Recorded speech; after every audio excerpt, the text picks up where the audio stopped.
Hello guys, I am Anju from icon school GC. आज हम पढ़ेंगे एलिमेंट्री हिंदी डे 13 में। कल हमने पढ़ा था बिना मात्रा वाले शब्दों को। बिना मात्रा वाले शब्द कौन कौन से होते हैं।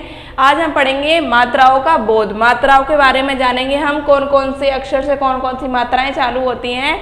जैसे जब स्वरों को व्यंजनों के साथ जोड़ा जाता है तो उनका आकार परिवर्तित हो जाता है। जैसे कि के से कबूतर में अपन आ की मात्रा लगाएंगे तो उसका आकार परिवर्तित हो जाएगा, वो के से कबूतर से का हो जाएगा। जैसे ई की मात्रा लगाएंगे तो की हो जाएगा, बड़ी ई की मात्रा लगाएंगे तो भी वो की होगा, ऊ की मात्रा लगाएंगे तो वो कु हो जाएगा। ऐसे ही जब स्वरों को व्यंजनों के साथ जोड़ा जाता है तो उनका आकार परिवर्तित हो जाता है। इस परिवर्तित आकार को ही मात्रा कहते हैं। इस स्वर की कोई मात्रा नहीं होती है क्योंकि वे व्यंजन में पहले से ही जुड़ा होता है। इस स्वर की कोई भी मात्रा नहीं होती है क्योंकि वे व्यंजन में पहले से ही जुड़ा होता है, उसकी कोई मात्रा नहीं लगती है।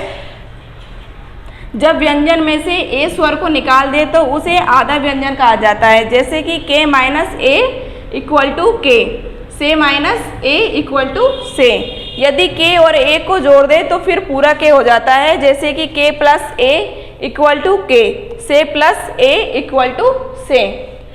जब स्वरों को व्यंजनों के साथ जोड़ा जाता है तो उनका आकार परिवर्तित हो जाता है, क्योंकि जैसे हम 12 खड़ी करते हैं, जैसे के का, की, कू, के कई, तो उनमें जब मात्रा लगती है तो उनका आकार परिवर्तित हो जाता है। शुरू में वो के से चालू होते हैं, लेकिन हम जब उसमें आ की मात्रा लगाते हैं तो का हो जाता है, फिर ई की मात्रा लगाते हैं तो की हो जाता है, फिर बड़ी ई की मात्रा लगती है तो की हो जाता है। तो उसमें जब स्वरों को जो व्यंजनों के साथ जोड़ते हैं, जो स्वरों में स्वरों को व्यंजनों के साथ जोड़ते हैं तो उनका आकार परिवर्तित हो जाता है और उसी परिवर्तित आकार को मात्रा कहते हैं। ए स्वर की कोई मात्रा नहीं होती है क्योंकि वे पहले से ही अपने व्यंजनों में जुड़ा हुआ होता है, इसलिए ए स्वर की कोई मात्रा नहीं लगती है।